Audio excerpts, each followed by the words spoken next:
So, 3 European governments now say they believe the claims by a Nigerian militant group to have killed 7 foreign hostages are credible. The Islamist group Ansaru on Saturday said it had taken the lives of all 7. It blamed a rescue attempt by Nigerian and British forces. Well, Italy, Britain and Greece all say they do fear that their nationals are dead. The captives, kidnapped last month as they worked in the north of the country, also included 4 Lebanese. Well, with me now is Fidelis Mba from the BBC's Africa service. Fidelis, we're that much closer, I think, to getting the sort of confirmation which I suppose many people expected to come in due course. Tell us a bit about this area. I mean, 7 hostages killed in one kidnapping by a group that, to many people in the West, still remain largely unknown.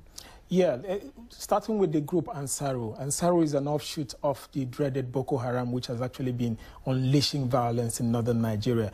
But then, you know, their main target or their main objective is actually not properly defined, even though they claim they're trying to protect, you know, attacks against Muslims in black nations.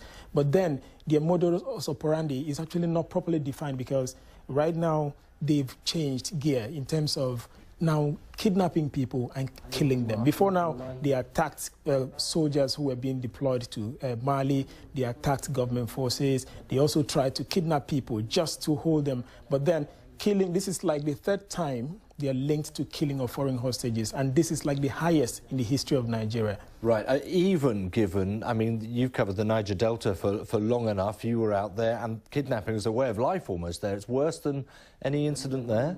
Yeah, in the Niger Delta, we had cases where even up to 35 people were kidnapped at a go, but we didn't have cases of people, hostages being killed like this, you know, even though, yeah, even in the Niger Delta, we had cases where security forces launched operation and rescued, you know, the hostages, or tried to. But even at that, it was more of a commercial venture where the kidnappers were demanding ransom for the release of these hostages. So this dimension of just capturing people and killing them is actually something that's, you know, what people worry about. Right, that element of why they were killed, Ansaru is saying because they thought that there was a rescue attempt about to be launched. Where did they get that idea from? Well, there were reports in the local media that some military airplanes belonging to the British government had been sighted in the capital, Abuja, which is why Ansaru believed that, you know, they were there primarily to coordinate efforts to rescue these hostages, because a similar attempt by the British government in collaboration with the Nigerian government to rescue a British national